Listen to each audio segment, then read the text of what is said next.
Hi, welcome back to Cooking with Mrs. Thompson. I'm Karen Thompson, a former hospital food service director, dietitian, retired family consumer science teacher, and cook. Join me as we travel the globe sampling the world's cuisines while we try to make a little money for ALS research and some of its victims. Today, I want to make for you a breakfast casserole. At my house, we call it Christmas casserole because that's generally about the only time I make it. I'm not a whole big, huge breakfast eater, but this stuff is so good. I know that one time we were going to a quilt retreat, and one person wanted my recipe, and I gave it to her, and she actually made it with Italian breakfast sausage, and it was wonderful. To start, we need 2 pounds of sausage that we're going to brown. So 2 pounds of sausage, breakfast sausage. If you're from Oklahoma or you have family in Oklahoma like I do, you know about blue gold, and it's wonderful. And we're just going to bust this up and brown it. While our sausage cooks, let's get everything else ready.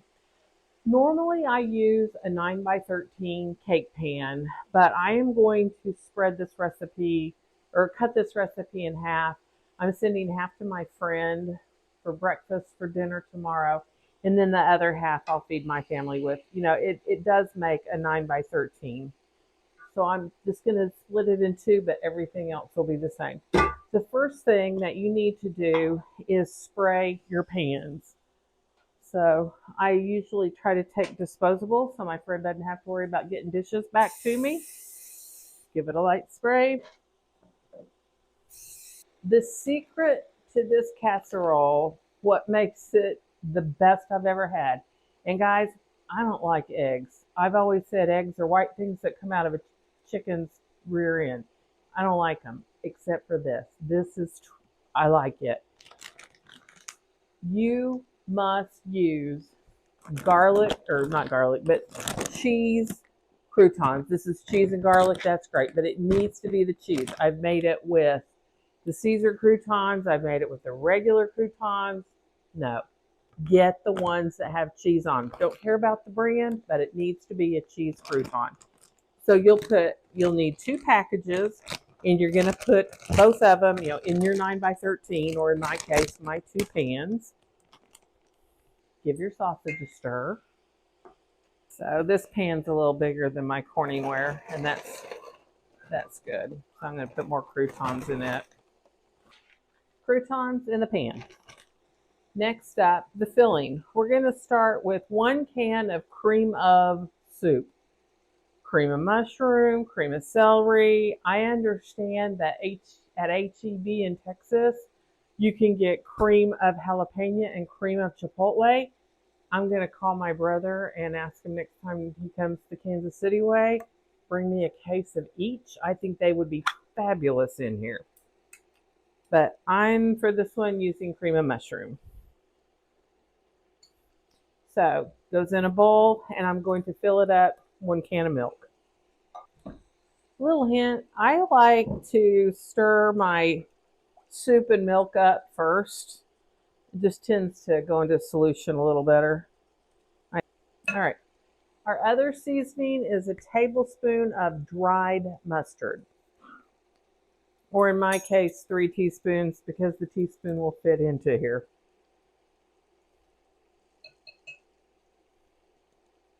I'm not putting any salt in here. It doesn't need it. There's plenty of salt in the soup and in the croutons and in the sausage. So I'm not going to add any extra salt. And I'm going to pick up my lid. Add 1/4 of a teaspoon of pepper. I am also adding 8 eggs.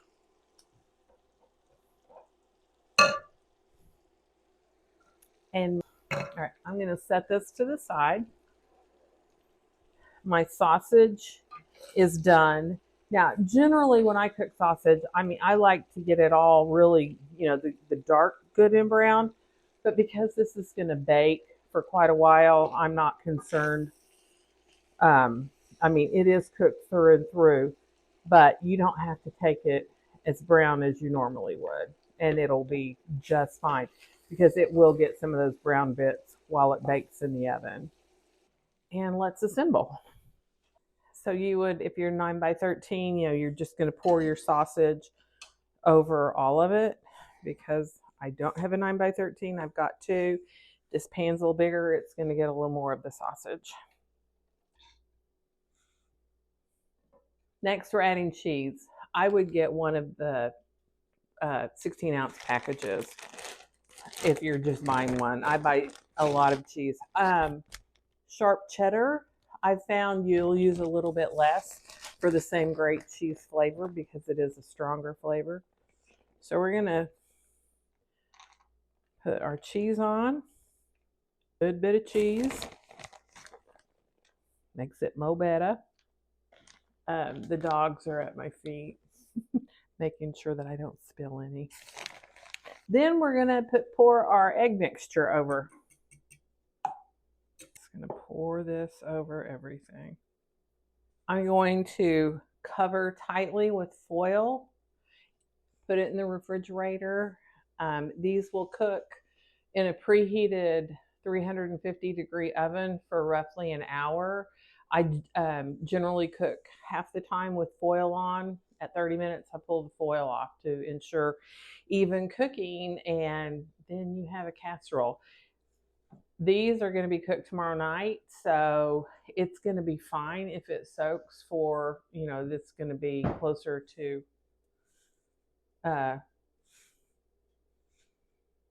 20 hours, but it'll still be delicious. And that's it.